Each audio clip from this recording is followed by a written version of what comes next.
Hey, you know what it is? Let's jump right into it. Joker News, you're speaking. So Snoop Dogg says highest he ever got on drugs was partying with Willie Nelson. Let's jump into this. So Snoop Dogg says the highest he ever got on drugs was partying with country music veteran Willie Nelson. The 51-year-old rapper said he wanted to stop smoking weed when he was with the 89-year-old but didn't want to show weakness. Now, the dad of four Snoop, born Calvin Cordozar Brodus Jr., said on the new episode of Let's Go podcast with Tom Brady, Larry Fitzgerald, and Jim Gray, when he was asked when he was most stoned with Willie Nelson, he was in Amsterdam on the 420, the annual worldwide cannabis celebration on April 20th.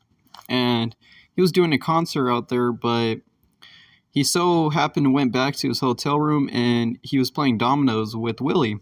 Now, me and him were playing dominoes one-on-one. He was whooping my... And I'm just getting higher and higher. He just keeps passing the joint to me. I'm like, this old mother is out smoking me. Now, Snoop, who claims his cannabis use is so high he has a professional joint roller on staff, now has collaborated with Willie on drug-themed songs including My Medicine and Roll Me Up and Smoke Me When I Die. The rapper said about his blunt roller, rumored to make around $50,000 a year from the job, on an episode of the Howard Stern show. That's his job, his occupation. On his resume, it says, what do you do? I'm a blunt roller. PBR, professional blunt roller. And so that's kind of crazy when you think about it. The guy makes $50,000 a year for being a professional blunt roller for Snoop Dogg. You know, that's pretty big when you think about it. And then some more juicy news right here. Snoop Dogg outsmoked by Willie Nelson. Yeah, that's kind of crazy. Our man Snoop Dogg is getting outsmoked by Willie Nelson. He's supposed to be the OG smoker, you know, the top tier. No one can defeat him, you know? So me and him, you know, as I was saying, they were playing the dominoes and they were getting higher and higher. Now, Snoop Dogg, famous for his love of marijuana and his music, has shared details about the time he was outsmoked with whom it happened on a new episode of the Let's Go podcast Now, and Jim Gray, the Drop It Like It's Hot rapper, revealed that he was most high when smoking with country music legend Willie Nelson. So I guess Willie Nelson's, you know, he's the smoker. He's the guy that's getting real high over there. Now, Snoop got the most stoned with Willie Nelson. He was in Amsterdam on the 420, as I was explaining earlier. And he then exclaimed that the 89-year-old music icon was out smoking him. He just kept passing the joint to me. I'm like, this guy is just out smoking me right now. So Snoop Dogg and Willie Nelson have collaborated on the weed-themed tunes together, including My Medicine and Roll Me Up and Smoke Me When I Die. Cher and Kelly Clarkson have also recently discussed Nelson's enthusiasm for marijuana. On a new episode of the Kelly Clarkson Show, Cher confirmed, "Oh my God, I've been on Willie Nelson's bus. It smells exactly like marijuana." To which Clarkson responded, "That's what she got once. That's once when she got a contact high, Nelson's tour bus," in a 2019 Rolling Stone interview. Now, Nelson declared, "I wouldn't be alive. Weed saved my life, really." He added, "I wouldn't have lived 85 years if I had kept drinking and smoking like I was 30 or 40 years old. I think that weed kept me from wanting to kill people and probably kept a lot of people from wanting to kill me too." Out there, drunk, running around, Snoop Dogg will return to Australia too in February and March 2023. But, you know, the Perth fans are first on Snoop's run. The rapper will stop at RAC Arena on Monday 27th, February 2023. Now, from there, Snoop Dogg will be dropping it like it's hot with the two shows at Sunny Coda's Bank Arena on Wednesday 1 and Thursday 2 March. A further double showing at Melbourne's Rod Laver Arena on Saturday.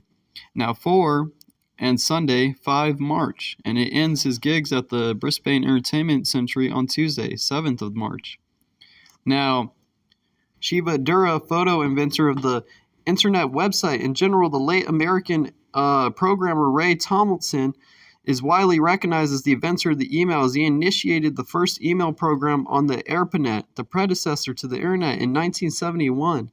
Now, Ray Tomlinson, but to Idera, continues to fight for his alleged truth. In fact, one of his websites literally has the domain name www.inventorofemail.com.